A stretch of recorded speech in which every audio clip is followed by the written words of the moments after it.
ఈరోజు నేను చెప్పబోయే చిట్కా ఏంటంటే, ఎప్పుడైనా సరే వంట రూమ్‌లో షెల్ఫ్‌లో మన పేపర్స్ గానీ, ఇంకేదన్నా గానీ వేస్తూ ఉంటాం గదా! ప్యాడ్స్ లాంటివి, అట్ట లాంటివన్నీ ఏవైనా సరే, ఎనీ టైమ్ చూసినా గూడా నీట్‌గా ఉండే విధంగా నేనొక చిట్కా మీ ముందుకు తేబోతున్నానిప్పుడు.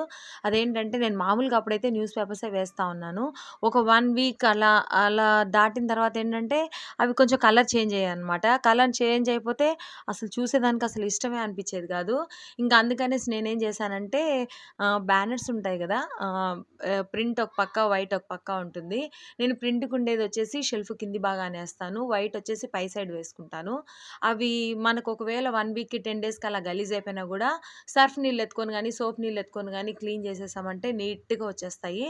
ఇంకా నీట్‌గా అంతా క్లీన్ చేసేటప్పుడు ఏంటంటే కడిగి బాగా నానబెట్టేసి, క్లీన్ చేసేసి, ఉతికి ఆరబెట్టేసేస్తే ఇంకా 1 మంత్ అయినా చాలా నీట్‌గా ఉంటాయి. ఖచ్చితంగా ఈ టిప్ నచ్చితే లైక్ చేయండి, షేర్ చేయండి. అలాగే నా ఛానెల్‌నైతే